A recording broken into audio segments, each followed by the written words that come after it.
Good morning, adventurers. My name is Ben, and welcome to a morning show where I sit around, drink some tea, and talk about D&D. First up for D&D today, we have the D&D Donut Factory mug. Cute little shop, diner type mug. There we go. And inside of it, we have the Shadowfell Slumber from D&T. Good thing to kick off Season 4 with. Happy Season 4, everybody! We made it. We're back. We're here. We're doing the thing. I am very, very excited to be here for Season 4. And I can't think of a better thing to start Season 4 off with other than what we're going to be talking about today. And if you're wondering, what am I doing with this here book giveaway, I'm doing that at the end of the video. So stick around and we will figure out who wins this thing. But getting into what we were talking about today, first things first, we got some major stuff dropped for One D&D. There is a 37-page document that got thrown out on D&D Beyond. It is chock full of stuff. They are going into the expert classes, as they have labeled them, which means we got the Bard, the Ranger, and the Rogue, which I am really, really excited about. The one I was most excited to see was the Ranger, and so I'm excited to get to see them this early on in the process. Today, I'm only going to be covering the main class list things from those. I'm not going to be diving into the subclasses that they gave us, because we did get one subclass for each of them. We got kind of the archetypal one that sort of comes with everything as we go through. And so we are going to talk about the major chunks of stuff in those. So let's go ahead and let's dive in. I got my whiteboard with my highlights written down here, notes, so that I remember what it is that I'm actually going to be talking about.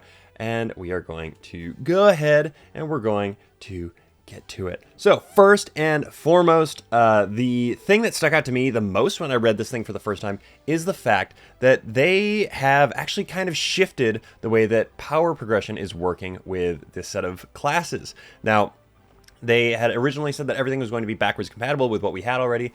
That doesn't look like it's necessarily going to be exactly the case, because they have sort of normalized, at least in these three, the subclass feature sections in these three classes, where you get your different subclass features. So you are now getting them at 3, 6, 10, and 14. Bard originally only got them at 3 of those levels, and Ranger and Rogue did not line up with those at all.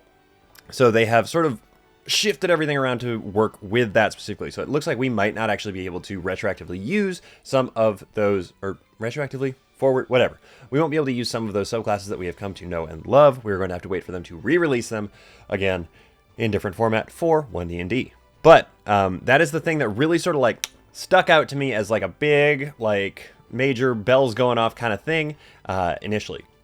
Now, getting into the actual Bard here, this is interesting because the Bard in 5th edition does feel kind of like an entertainer / combatant, whereas in the rewrite, they really sort of lean into the combatant side of things. I think that that is kind of the way it is going to be for a lot of these across the board. And it just is a little bit more obvious with Bard to me because of the fact that I have seen Bards used way more widely in social situations than necessarily in combat situations, even though they are a very good combat class. And I think that 5e really showed us that D&D is a combat engine at its core, and so it's good that they are actually giving them features that work really well with combat as a whole. I made notes of the big things that changed, the things that really stuck out to me, so I'm going to mostly hit on those as we go through here. First up, inspiration. Still get Bardic Inspiration. Obviously, you get Bardic Inspiration. It has been changed to as many times as your proficiency bonus, obviously. That is the way that they've kind of been shifting everything, which makes more sense in the grand scheme of things, because it makes more sense for you to gain more uses of stuff as you get higher in level, as opposed to just magically being able to do a bunch of them from the beginning, while the guy next to you can't, for whatever reason. So inspiration is also now a reaction instead of a bonus action on your turn, which is a big change. Anything that is changing the action economy in that way is going to be a pretty major shift in the way that the game is going to function. The reason that this is such a big deal is that reactions for spellcasters are predominantly used, for better or worse, as spellcasting, as counterspell slots. Or shield slots, or something along those lines. And so the fact that you are burning a reaction to use your Bardic Inspiration is interesting. It means that you're not going to accidentally waste it on something. It means that it is a more in-the-moment kind of thing. It means you can use it to help things that are actively going on, which is great because so often people will go and start doing some kind of a skill challenge, skill check, something like that, and then the bard will go, oh, wait, let me get some inspiration in there, and it's too late at that point. So the fact that you can now throw it in as a reaction is really great. The other thing that they are letting you do with your bardic inspiration now is immediately after a creature that I believe you have to be able to see it, takes damage, you can roll your bardic inspiration and they immediately regain that number of hit points, which means that you have built-in paddles on yourself as long as you are not actively going down at the same time. If somebody near you hits 0 hit points, you can inspire them and bring them back up by a d6, 8, 10, 12, whatever it is you have at that point. That's a big deal. That is a very, very big deal. And it actually links into the next thing that I am making major note of with Bard. That is the thing that really shifted at first level. At second level for Bard, you are getting Songs of Restoration. They've done away with Song of Rest, and they have instead gone ahead and given the Bard some built-in healing. They automatically have a bunch of different healing spells prepared, including Healing Word, which is, sort of the go-to. And it honestly is giving a little bit of healing in a spot that really kind of needed it, because so many people would use magical secrets or something like that to get different healing spells in order to be a more effective healer, in order to have just a little bit more variety in their party, so that there wasn't just one person who was like spitting out healing spells all over the place all the time. So the fact that they went ahead and they added this in there, I think is actually a really good shift. I think that pretty much every class should have some kind of healing that they can do. It doesn't necessarily need to be able to be healed. You don't necessarily have to be able to heal others with it, in my mind, but as long as you can heal yourself and keep the party moving a little bit, I think it's a really important feature. And so the fact that they're building that directly in will make it the second full class that has built-in healing at its current state. Paladin's the only one that currently has a guaranteed healing in it with its pool of lay on hands. These are spells that are always prepared, and will just sort of sit in your list. They don't count against the things that you have, which actually is a great segue into the thing at first level that I didn't mention because it felt better to tack it on here. Both Bard and Ranger are now prepared spellcasters, as opposed to learned, the way that they have been for 5th edition. If you're not sure what that means, it means that they have access to the full spell list that they can pick and choose what they want to off of. The way that clerics have it, the way that druids have it, and the way that wizards kind of have it in 5th edition. The other thing that goes with that is there is no longer a spellcasting modifier plus level number of spells that you can have prepared. Now it is you have the same number of spells prepared as you have slots. Specifically, if you have 2 first level spell slots, you have 2 first level spells prepared. If you have 4 first level spell slots and 2 second level spell slots, you have 4 first level spells prepared and 2 second level spells prepared. They are linking them inherently between those two. It doesn't mean that you have to use them at a 1-for-1. You can have those 4 first levels and only ever use the 1 spell across all 4 of those slots. But it does mean that you can't burn some of your prepared to have an extra 3rd level prepared spell, just in case. So that might be something that we see changing as we go forward, because honestly, the prepared system that we have right now is a pretty decent one, but it is something that is worth experimenting with, because that's kind of what they're doing here. That's what the whole next year and a half is kind of about. So, again, prepared spellcasters now. That's a big deal. They might be moving away from learned spellcasters entirely. We don't really know yet. Next up, at 5th level is when you actually pick up Jack of all trades now. They moved it up in the level creep so that you don't get it quite so early on, presumably to make those lower levels a little bit more even keel for everybody. Not that the +1 was really winning anybody any specific things all that often, but it does make it so that you have to feel like you're not great at stuff sometimes, which is fair, honestly. And then at 7th level, you get your Font of Bardic Inspiration. This one is big because when a creature rolls your Bardic Inspiration, ones don't count. It doesn't count against the number that you use. And that is kind of a huge deal, because the way they have it worded technically is when a creature, which means that you are a creature. It doesn't say when another creature or something like that. Theoretically, whenever somebody rolls one of your Bardic Inspiration die and they get a 1, it just doesn't count against the number that you can use. So that's a big, big deal. And I'm sure that they're going to have to clean up the language on that a little bit because it is a little funky right now, but we'll see where we end up, I guess.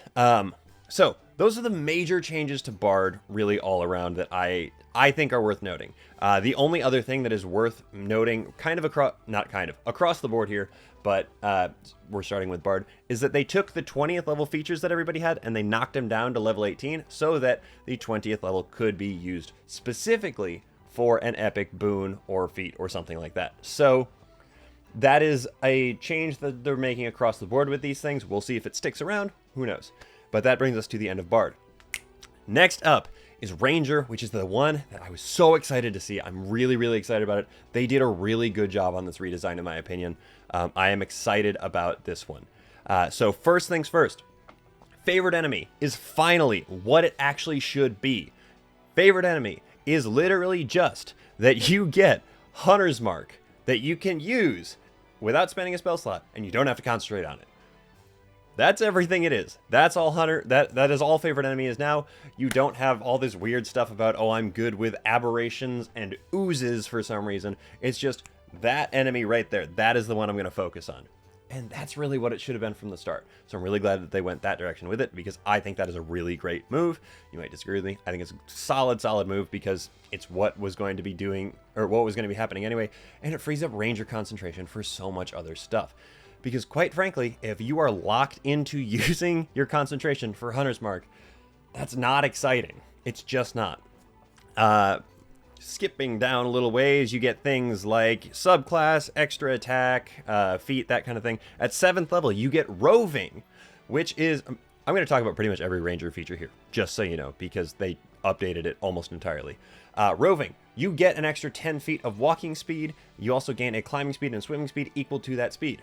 It gives you that, like, feeling of I am good at getting around. I'm good with moving through tight situations, but giving it an actual combat benefit instead of just, like, you can't be lost by magical means, which I enjoy because I do like using that third pillar with exploration, but I know that it's kind of hard to work in sometimes when everything else is combat or social interaction. So I appreciate that they are moving in that direction with that.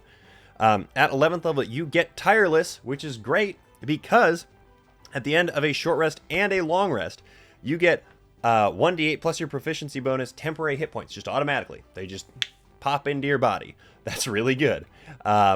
Also, with that, you can reduce an exhaustion level at the end of a short rest, which is fantastic. It makes sense to me because Rangers should be the ones that are, like, used to being out on the road. They're used to really sort of, like, roughing it, and as long as they have a minute to sit down, they can wipe away some of the hard day on them. And so that is a really, really phenomenal piece for me there. At 13th level, you pick up Nature's Veil, which is a better version of... I can't remember what the old feature was called. Not the point. Bonus action. You can spend a spell slot to turn invisible until the end of your next turn. Any spell slot, and because you're not using all your first level spells for Hunter's Mark anymore, it honestly probably means that you are going to be able to use that for something that is worthwhile, like turning invisible, if you make it to 13th level. After that, we have Feral Senses, which gives you blind sight out to 30 feet. Just flat out to 30 feet, which is exactly what you want. Because, quite frankly, again, it's one of those things where, like, Rangers should have it kind of locked in anyway. And then finally, at 18th level, you have Foe Slayer, which was the 20th level feature. I'm a little underwhelmed by it, but it's okay because it is not the capstone necessarily anymore. Your Hunter's Mark shifts from a D10, or from a D6 to a D10, which is good, but an estimated extra 2 damage per attack isn't necessarily going to, like, break the bank, especially when you have things like Primal Champion to compete with, which we will see what that actually turns into when we get Barbarians, but, like... That's a big bump when you're comparing it to the fact that Rangers get to deal an extra 2 damage per thing. So, yeah, we'll see where we end up with that one. That's Ranger. Again, prepared caster, still a half caster. So that hasn't changed at all, but it is pretty cool, honestly. The other thing that we got, it's not really applicable to Rogue, which is why I'm not going to talk about it after Rogue, I'm talk about it right now, is that we got the full spell lists available to us. We got the Arcane, Primordial, Divine, etc. spell lists. And so Ranger has access to the primordial spell list. Bard has access to the arcane spell list, and then their magical features or magical secrets lets them get the other spell lists. So there's an expanded spell list now from what Ranger had, which is really awesome. It's the same one that the druids get access to, and so I'm excited to get to sort of play around with that. I'm still not sold on this like archetypal spell list thing, but I'm becoming more okay with it. We'll say that. And finally, we come to Rogue. Rogue is actually the one on this list that changed the least. It is not super surprising because Rogue was a pretty well-adjusted and well-balanced class anyway. So was Bard all around. Ranger is the one that really needed the facelift on this, but Rogue only got a couple of changes, and most of them, honestly, are changes in the language as opposed to big feature changes. So the biggest one off the bat, first and foremost, sneak attack. Sneak attack, they specifically lay out in there that you can get sneak attack only when you take the attack action on your turn, and it can only happen on your turn. You can't get it on an opportunity attack anymore. You can't get it if you take an opportunity attack on your turn, if somebody uses like a legendary action to move away or is using a reaction to move themselves. None of that. It has to be connected to the attack action. Otherwise, the parameters are still the same. So only once per round is really what you're getting at with that. Skipping way down the list, because most of these things are identical to what they were, we have at 13th level, Subtle Strikes, which is really great. Honestly, it's really great. It makes a lot of sense. You get advantage on attacks against enemies when there is an ally within 5 feet of them.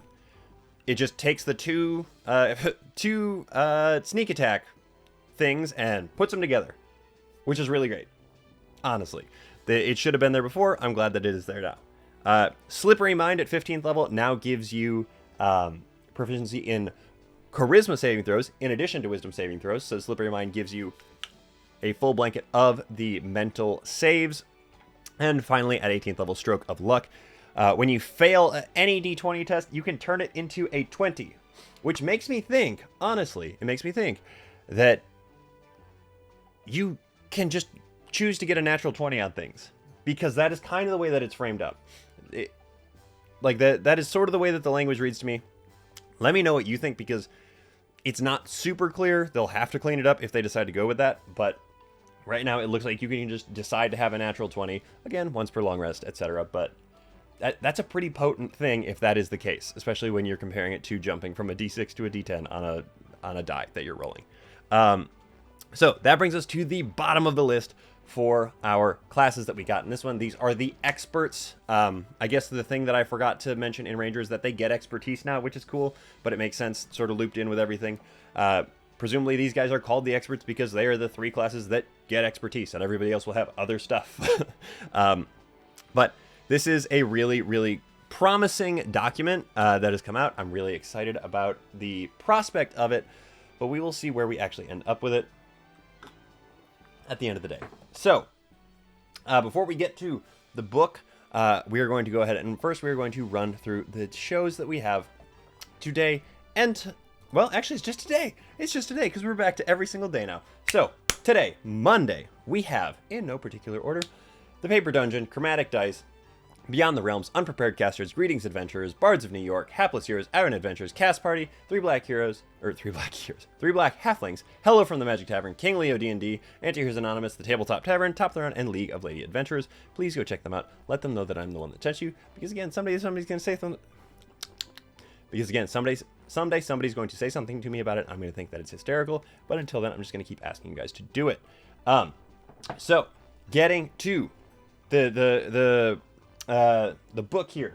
I went ahead and I looked ahead of time. There are 121 of you that are subscribed with your subscriptions public. So we're going to go ahead and we're going to put in this random number generator. We are going to do 121. And we're going to hit, oh, there we go, generate 108. So I'm just going to go ahead and head over. This is going to be a little clunky. Sorry about that. We're going to head over to my YouTube page. We are going to go into the subscribers. We're going to click, and we're going to, okay, we're going to set it to 30. And we need to get to 108. So we go Page 1, 2, 3, 4. There we go. Nope, that is too far. I went back too far. Oh my god, this is not working well for me. Okay, there we go. Right page. So 108 is going to be starting at 91. 1, 2, 3, 4, 5, 6, 7, 8, 9, 10. Puts me at 101, 102, 103, 104, 105, 106, 107, 108.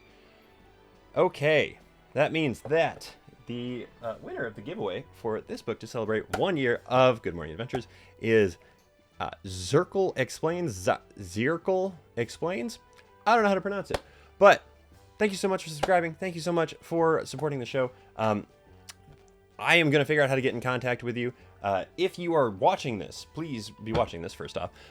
If you wouldn't mind going over to the About section on my channel and clicking and sending me an email, I can get the ball rolling a lot faster on there. Otherwise, I will figure out how to track you down. And if we don't have some kind of like claims to no contact in like, we'll call it a week, I will pick a different person. So thank you guys so much for making me part of your morning routine. I really do appreciate it. And thank you so much in particular to my patrons and my subscribers. You guys are the ones that make this show possible. If you're interested in becoming a patron, check out the link in the episode description. Yep, that is everything I have to talk to you guys about today. So with all that said, don't forget everybody. Drink tea, play D&D, and keep on rolling.